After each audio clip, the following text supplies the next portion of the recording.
Hello guys, आज मैं आपके लिए लेकर आई हूँ नावल हकीकी ज़िंदगी पर मबनी और जिसका नाम है आशियाना हाउस, जिसको लिखा है सनम मुनव्वर ने। चलिए आइए उसी की ज़ुबानी सुनते हैं। पार्ट 1 तो मैं आपको सुना चुकी हूँ और अब आगे। इसके स्याह चमकीले बाल हल्की हवा में लहरा रहे थे। स्याह शलवार कमीज पहनने के बावजूद इसका चरीरा जिस्म नुमाया था। वह लंबे कद, बुरी आंखों और गोरी रंगत की लड़की थी। इसके स्याह बाल उम्दगी से तराशे हुए मालूम हो रहे थे। वह मौसम से लुफ्तंदोज होती हैंडबैग उठाकर तेज कदमों से चली आ रही थी। गाड़ी की रविश अबूर करते हुए अपनी जोंक में वो मुनव्वर से टकराकर गिरते गिरते बची। ना जाने क्यों शनाज को रोना सा आने लगा।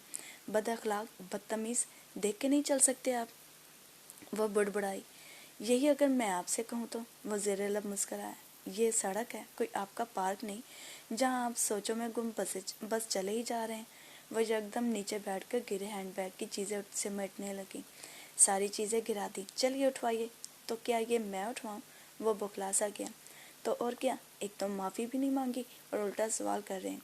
बैग की चीज़ें उठाकर जब शनाज संभल कर खड़ी हुई तो मुनव्वर के चेहरे को पहचान कर एकदम शर्मिंदगी के मारे ज़बान दांतों तले दबा दी। और गुस्सा तो मानो रहा ही नहीं, वरना मारे गैज़ो गज़ब के इसका गुलाबी रंग सुर्ख हो गया था।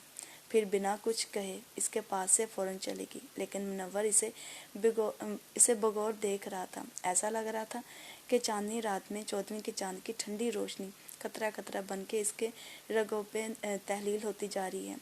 इसका दिल ज़ोर ज़ोर से धड़क रहा था। इसने हुस्न की ऐसी तस्वीर कभी न देखी थी। वो हैरान रह गया था।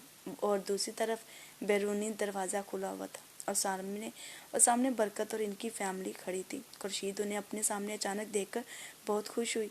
खुर्शीद ने मुस्कुराते हुए इनका पुरजोश इस्तकबाल किया और खुर्शीद ने हमीदा के तीनों बच्चों के सर पर हाथ फेरकर अंदर आने के लिए इशारा किया।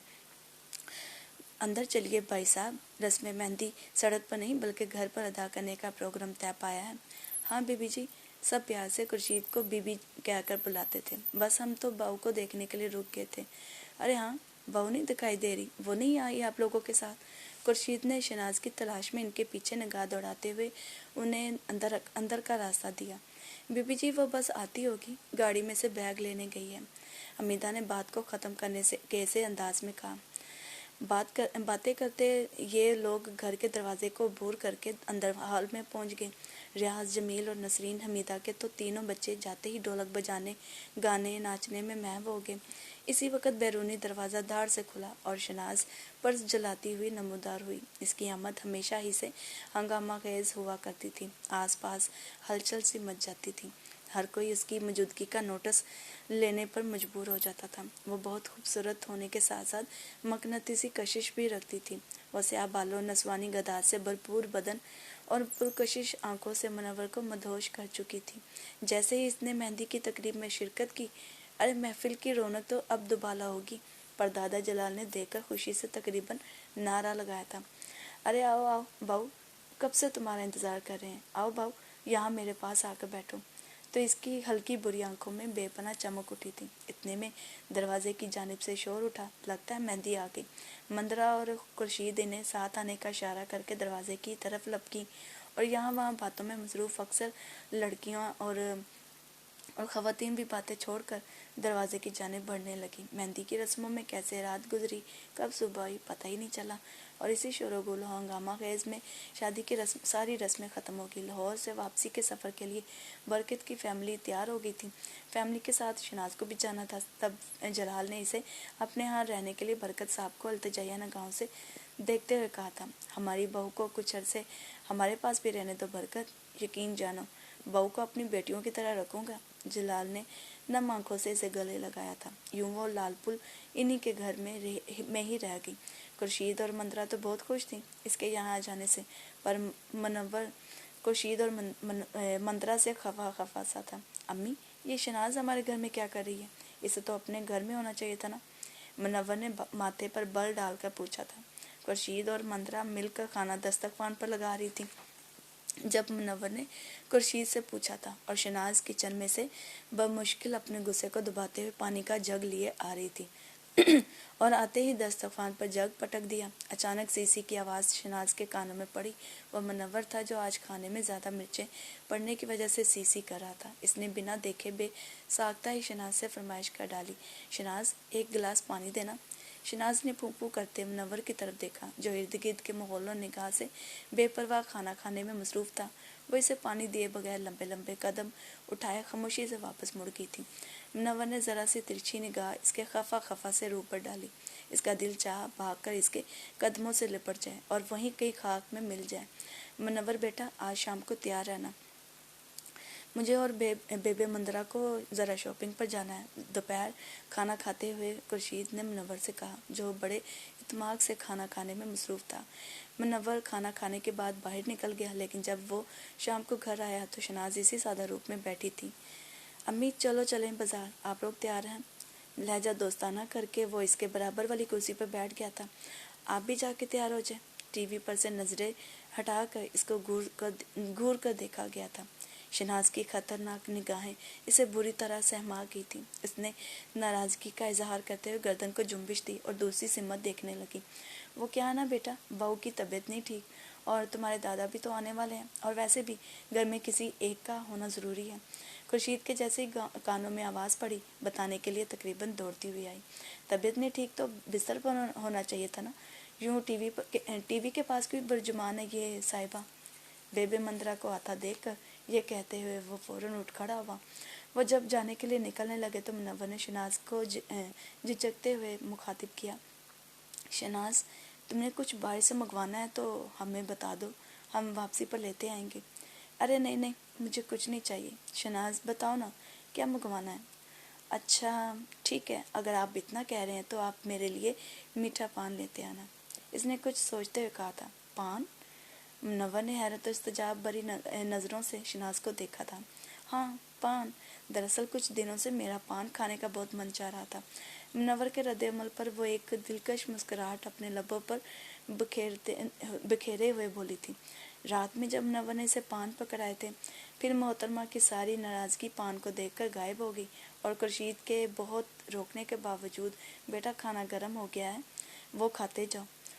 वो माजरत करता बाहर निकल गया था। कुछ वक्त दोस्तों में गुजार कर फिर वो रात गए ही घर वापस आया, और जब वो रात को सोने लेटा तो सोने से पहले जो आखिरी ख्याल इसके जहन में आया कि शहनाज ने जब पान लेते हुए शुक्रिया कहा था तो शर्माते हुए इसके गुलाबी गाल कितने खूबसूरत लग रहे थे। कुछ दिनों बाद बरकत की पूरी फैमिली लाहौर इनसे मिलने के लिए तशरीफ़ लाई। कुछ दिन मुकीम रहने के बाद शहनाज समेत इनकी फैमिली रुखसत होगी। खुर्शीद के घर में फिर से वही सन्नाटा सा छा गया था।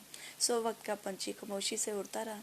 यह हफ्ते का दिन और दोपहर का समय था, जब आसमान सरमई और स्याह बादलों से ढका हुआ था। हवा में सुकूत किसी आने वाले तूफान का पेश खैमा था। अभी ये गली के सिरे तक नहीं पहुंचे थे कि खतरे का सायरन बजने लगा कि उनसे कतर की जंग के दौरान होने वाले धमाके बमबारी से बचने के लिए 1 घंटे में ये गांव छोड़कर करीबी बना गांव में जाना था। पूरे गांव में भगदड़ सी मच गई। हर कोई अपनी जान बचाने में महव था। जैसे ही वो घर से रवाना हुए तो बारिश शुरू हो चुकी थी, लेकिन तेज़ नहीं थी। सब ने अपने अपने सर को किसी दुपट्टा या स्कार्फ से ढक लिया और इन्हें उम्मीद थी जब तक ये किसी महफूज जगह पर नहीं पहुंच पाते, बारिश तेज़ नहीं होगी। ब्लैकआउट की वजह से कहीं रोशनी नहीं आ रही थी। मकान वगैरह अंदर से रोशन थे। बरकत की फैमिली रास्तों से अच्छी तरह मानूस थी, इसलिए अंधेरे के बावजूद चलने में दुश्वारी नहीं हो रही थी। उन्होंने महफूज जगह तक पहुंचने के लिए एक शॉर्टकट इख्तियार किया। वो अभी अभी लालपुर पहुंचे थे। तब 12 बजे का वक्त था जब बैरूनी दरवाज़ा आवाज़ के साथ खुला। सबसे पहले उसका सामना खुर्शीद बेगम से हुआ। शहनाज यूं दौड़कर इनके गले लगी जैसे सदियों से दूर हो। इस मोहब्बत पे खुर्शीद बेगम नेहाल हो गई।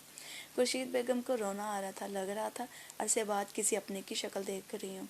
बहुत कमज़ोर हो गई हैं, रंग भी पीला लग रहा है। यहाँ से गई थी तो ये हालत नहीं थी आपकी। ये सुनकर न जाने क्यों खुर्शीद बेगम के होंठ कँपाने लगे। दर्द जैसे इनकी आंखों में उतर आया था। इसकी अचानक आमद मुनव्वर के लिए बिल्कुल गैर मुतवक्का थी। इसे इसके आने के बारे में बिल्कुल भी मालूम नहीं था। बिल्कुल भी मालूम नहीं था। मेरे बगैर कैसे दिन गुजरे? मुनव्वर ने फ्रेश होकर इसे पूछा था। شناز کا جی چاہ کہے بہت بور، پھیکے اور بے رنگ۔ اس نے جواب دینے کے بجائے اس سے سوال کر دیا، آپ کا وقت کیسا گزرا؟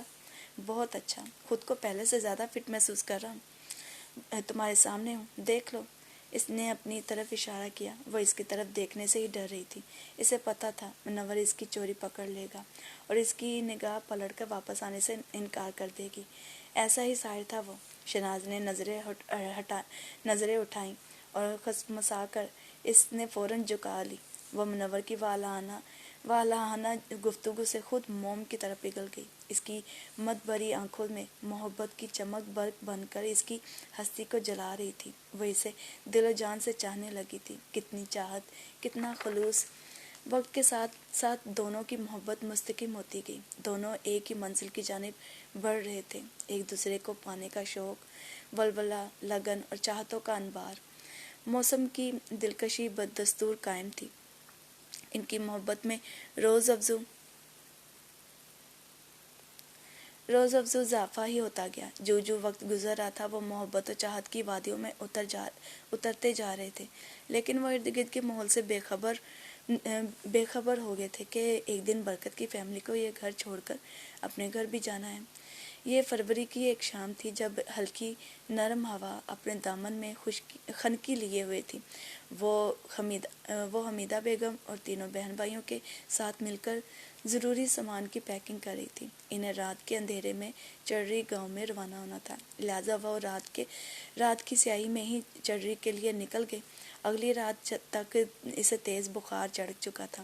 حمیدہ بیگم رات دیر تک اس کی پیشانی پر ٹھنڈے پانی کی پٹیاں رکھتی رہی، لیکن بخار تھا کہ کم ہونے کے بجائے تیز سے تیز ہوتا گیا۔ پھر کتنے ہی دن تیزی سے گزر گئے۔ اس روز موسم کچھ سرد تھا۔ صبح ہی سے ہلکی ہلکی خنک ہوائیں چل رہی تھیں۔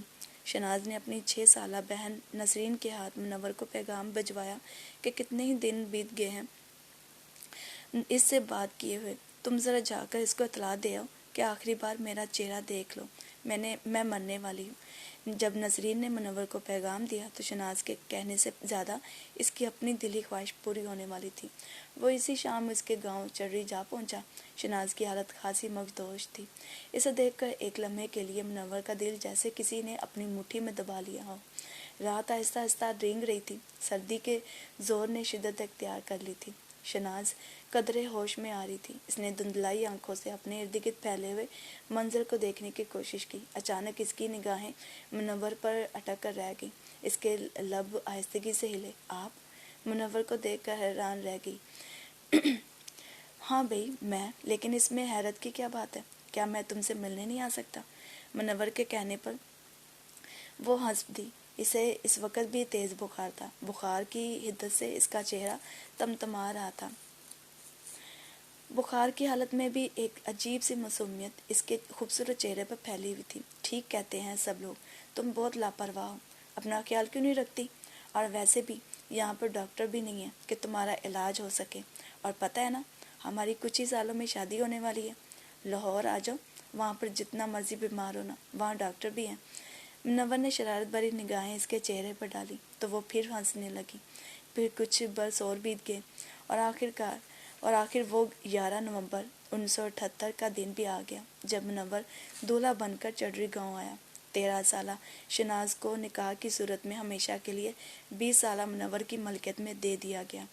وہ ہمیشہ کے لیے اس کی ہو گئی۔ سہیلیاں دولہے کو چھیڑتی رہیں۔ دودھ پلائی کی رسم اسی گہما گہمی میں ختم ہوگی۔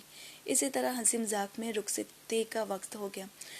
دن ڈھل گیا۔ سسرال والوں کے چہرے مسرت اور انبساط سے چمک رہے تھے۔ برکت حمیدہ حد درجہ ملول لگ رہے تھے، مگر کیا کرتے، بیٹی تو شہنشاہ کے بھی گھر میں نہیں رکھی جاتی۔ شادی کو 1 ماہ گزر گیا تھا۔ شناز نے اس گھر کے رکھ رکھاؤ اور طور طریقوں کو اچھی طرح سمجھ لیا تھا۔ اگر خورشید بیگم بہترین ساس تھی تو وہ ایک بہت اچھی بہو تھی۔ منور نے शनाज को जब बीवी के रूप में देखा तो और भी जान छिड़कने लगा था।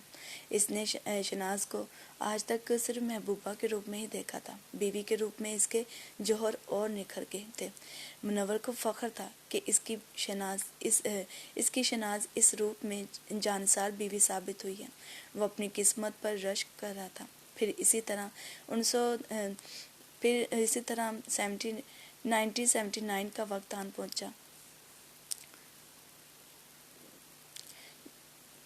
पहुंचा जब भी उन दिनों में मुनव्वर का वीज़ा लग गया। शनाज को उदासी ने अपनी लपेट में ले लिया और तो और टिकट भी आ गई थी। जिस दिन मुनव्वर ने जाना था उससे एक दिन पहले ही पता चल गया कि उनके प्यार की निशानी आने वाली है। फिर क्या? फिर हमारे अब्बू जी मुनव्वर का जाने के लिए दिल ही नहीं माना और आखिरकार हमारी अम्मी शनाज खुश होगी कि जो काम मैं नहीं कर पाई वो काम मेरी होने वाली औलाद ने कर दिया कि अपने अब्बू को बाहर के मुल्क जाने से रोक लिया। फिर मुनव्वर ने अपनी नौकरी को जहां वो बचपन से काम कर रहे थे उसी में काम करना अपना जारी रखा और जनाब इसी तरह से इनके माली हालात भी बेहतर से बेहतर होते गए। और फिर बुजुर्गों का भी कहा दुरुस्ती साबित हुआ कि हर औरत ब्याह कर अपने साथ एक किस्मत लाती है। या तो उसके पाँव उस घर में पड़ने से खुशहाली आ सकती है या फिर गुर्बत। और शनाज तो अपने साथ अच्छी किस्मत ही लेकर आई थी। और मुनव्वर ने तो जब से अपने बाप बनने की खबर सुनी उसकी खुशी का तो ठिकाना ही नहीं मिल रहा था, क्योंकि जब से शनाज इसकी ज़िंदगी में आई थी उसके कारोबार में तरक्की का मज़ीद इजाफा तो हुआ था, मगर अब पहली औलाद जो कि इस दुनिया में अभी आई भी नहीं थी, सिर्फ उसकी होने वाली आमद से ही कारोबार में मज़ीद चार चांद लगने लगे थे। और फिर इसी असना में 9 महीने जड़ से ही गुजर गए और आखिरकार 14 अक्टूबर 1969 का वक्त आ गया जब इनकी पहली बेटी ने इस दुनिया में आंखें खोली, जिसका नाम शनाज ने अपनी पसंदीदा इंडियन एक्टर जीनत अमान के नाम से ही जीनत नाम रखा। फिर 2 साल बाद ही यानी 21 दिसंबर 1981 को ही बेटे की ये भी आमद होगी, जिसका नाम उन्होंने अमजद रखा। और अभी अमजद 1 साल का भी नहीं हुआ था कि शनाज को अपने वजूद में एक नई हलचल सी महसूस होने लगी। लेकिन इस नन्हे वजूद को इस दुनिया में आने से पहले ही ये कहकर शनाज ने ख़त्म कर दिया कि अभी मेरे दोनों बच्चे बहुत छोटे हैं। जब जीनत सिर्फ 3 साल की ही हुई तो सब बड़ों ने मिलकर शौक में ही जीनत को करीबी स्कूल में एडमिशन दिलवा दिया, जो आज के दौर में मुस्लिम अवामी मॉडल हाई स्कूल के नाम से मशहूर है। हालांकि वो 3 साल के बच्चे को स्कूल में रखने पर बिल्कुल भी रजामंद न थे, लेकिन सबके बार बार इसरार करने पर स्कूल वालों ने जीनत को हंसी खुशी में ही दाखिला दे दिया। जब रोज़ 3 साला जीनत को खुर्शीद बेगम स्कूल छोड़ने जाती तो उसे अपनी गोद में उठा लेती, लेकिन जब उसे कहती कि अपना बैग भी मुझे पकड़ा दो तो जीनत अपनी नन्ही सी आवाज़ में कहती, नहीं बड़ी अम्मी, मेरी टीचर कहती हैं कि अपना बोझ खुद ही उठाना चाहिए, और साथ में एक रुमाल जिसमें पैसे बांध कर ले जाती, लेकिन वहाँ खर्च करने के बजाय वापस वैसे ही ले आती, क्योंकि बचपन से ही जीनत को अपने पैसे जमा करने का शौक़ जो जागने लगा था। बहरहाल मुनव्वर साहब जो कि अपनी छोटी सी उम्र में ही तरक्की की सीढ़ियाँ बुर करते जा रहे थे, और जैसे जैसे उम्र में वो भी बढ़ रहे थे उनके शौक़ और नुमायाँ होते जा रहे थे। एक्चुअली उन्हें बचपन ही से म्यूज़िक से बहुत लगाव था, मगर अपनी इस लगन को कभी पूरा नहीं कर पा रहे थे। कारोबार में जैसे ही तरक्की हुई तो उन्हें भी अपने शौक़ पूरे करने का मौका मिल ही गया, तो उन्होंने सबसे पहले अपने पास पहले से मौजूद छोटे से टेप रिकॉर्डर को बेचकर बड़े से टेप रिकॉर्डर को ख़रीद कर की, क्योंकि जब से उसकी शादी हुई थी और साथ में बच्चे हुए तो उनके मन में एक छोटी सी ख्वाहिश ने अंगड़ाई ली कि क्यों ना अपने बीवी बच्चों की आवाज़ें इसमें रिकॉर्ड करके रख ली जाए। सो उन्होंने इस ख्वाहिश को खूब खुश असलूबी से पूरा किया, जो आज तक वो कैसेट भी मौजूद है। और तो और जनाब नवर साहब को आउटिंग स्टाइलिश कपड़े, न्यू हेयर एंड दाढ़ी स्टाइल और तस्वीरें खींचना, इन सब चीज़ों کا بھی شوق انہوں نے پال رکھا تھا. سو یہ سارے شوق بھی انہوں نے خوب خوشی اور من سے پورے کیے، اور ایسے پورے کیے کہ اپنے اس جنون میں پورا پاکستان ہی دیکھ ڈالا. بہرحال بیوی اور بچوں کی ان کے گھر میں آمد سے ان کا کاروبار میں روز بروز بڑھتی ترقی اور خوشیوں سے بھرپور زندگی گزارنے کی وجہ سے رشتہ داروں میں بھی روز افزوں جیلسی کے امکان کم ہونے کی بجائے بڑھتے ہی جا رہے تھے کہ منور کے گھر میں خوشحالی کے آثار اب نمایاں نظر آنے لگے ہیں، اور خاص طور پر منور کا چچا انور تو کچھ زیادہ ہی منور سے حسد کرنے لگا. ویسے تو انور کے علاوہ اور بھی کافی رشتہ دار انہی کوششوں میں مصروف تھے کہ ان کی فیملی کو لوٹا کیسے جائے، کیونکہ باپ کا سایہ سر پر نہ ہونے کے باوجود منور نے اپنی کم عمر میں ہی محنت اور لگن سے اپنا گھر تعمیر کر لیا. انہی دنوں میں ان کے چچا انور کے ایران جانے کا سبب بنا، لیکن ان کے پاس اتنے پیسے کہاں تھے جو وہ ایران کا وزٹ کر سکتے. تو اس لیے جناب انور کے ذہن میں ایک جھٹ سے آئیڈیا کی آمد ہوئی. پھر کیا، انور صاحب چل پڑے اپنے آئیڈیا کو انجام تک پہنچانے. بہرحال منور کو نہ جانے کیسے انور نے اپنی باتوں سے قائل کیا کہ اپنی بیوی کا سارا زیور بیچ کر مجھے پیسے ادھار دے دو، اور ادھر جاتے ہی نوکری لگنے پر تمہارے سارے پیسے بیچ دوں گا. اور منور صاحب نے بھی ان کی باتوں میں آنے میں ذرا بھر کی بھی دیر نہ لگائی اور فوراً زیور بیچ ڈالے. علاقے شناز کا تو بالکل بھی من نہیں تھا، لیکن چپ کر کے اپنا سارا زیور یہ سوچ کر دے دیا کہ انور اور مختارہ میرے بھی تو سگے خالہ اور خالو ہیں، اس لیے زیور دینے پر تیار ہو گئی. اور جب انور صاحب ایران پہنچے تو وہاں کئی سال انہوں نے اپنے دوستوں کے ساتھ خوب موج مستی اڑائی. پھر جیسے ہی خالی ہاتھ گئے تھے ویسے ہی خالی ہاتھ واپس بھی آ گئے، کیونکہ وہاں وہ کچھ بھی کما ہی نہ سکے، اور جتنے بھی ان کے پاس پیسے موجود تھے وہ بھی سنبھال نہ سکے اور نہ ہی منور کا ادھار واپس کر پائے. اور جب اتنے سالوں بعد انور صاحب واپس لاہور تشریف لائے تو پردادا جلال اس دنیا سے کوچ کر گئے تھے. تب انہی دنوں میں اس چیز کا انور نے فائدہ اٹھایا کہ کہیں منور نے مجھ سے اپنا پیسہ واپس مانگ لیا تو میں اتنا سارا اس کا پیسہ واپس کہاں سے کروں گا. اسی لیے انہوں نے فوراً موقع غنیمت جان کر گھر کا وہ حصہ جو ان کے باپ جلال نے انور کو دیا تھا وہ حصہ بیچ کر فوراً اپنی بیوی بچوں کو لے کر کراچی بھاگ گئے. مگر وہاں جا کر بھی انور اور اس کی فیملی کے لمحے سنورنے کی بجائے اور بگڑتے چلے گئے، کیونکہ لاہور میں اپنے اچھے خاصے گھر کو بیچ کر وہاں کراچی میں ایک کرائے کے کمرے میں رہنے لگے تھے. اور اتنے حالات خراب یہاں تک کہ ان کے بھوکوں مرنے کی نوبت آن پہنچی. کبھی دن میں ایک ٹائم کی روٹی مل جاتی تو کبھی وہ بھی نہ ملتی. اکثر اوقات وہ لوگ فاقوں پر ہی زندگی گزارنے لگے تھے کہ آخرکار اس بھوک کو برداشت کر کے انور کے 8 سالہ سب سے چھوٹے بیٹے شہزاد نے ہی ہمت دکھائی کہ بھوک ہڑتال سے ہمیشہ کے لیے چھٹکارا پانے کے لیے ایک دن اسکول جانے کی بجائے کسی ہوٹل میں ویٹر کی نوکری کر لی، اور پھر کما کر گھر والوں کے لیے روزانہ کھانا لانے لگا. پھر کہیں سب لوگ پیٹ بھر کر روٹی کھاتے. وہ کیا ہے نا، کچھ لوگ ہوتے ہی ایسے ہیں، وہ ایکچولی دوسروں کے لیے گڑھا کھودتے ہیں لیکن ایک دن خود ہی اس میں جا گرتے ہیں. اور انور نے بھی تو اپنی طرف سے جیلسی میں آ کر اپنے لمحے سنوارنے کے چکروں میں منور کی ہستی بستی زندگی کو برباد کرنے کی کوشش کی تھی نا، لیکن خود ہی اپنے آپ کو برباد کر بیٹھے. اور جناب دوسری طرف منور کا گھر پہلے سے زیادہ ترقی سے روشناس ہو چکا تھا، تاکہ خورشید بیگم نے بھی اپنے بیٹے کا ساتھ دینے کے لیے اسکول میں نوکری کر لی، جس سے ان کے گھر کا نظام اور اچھا ہو گیا تھا.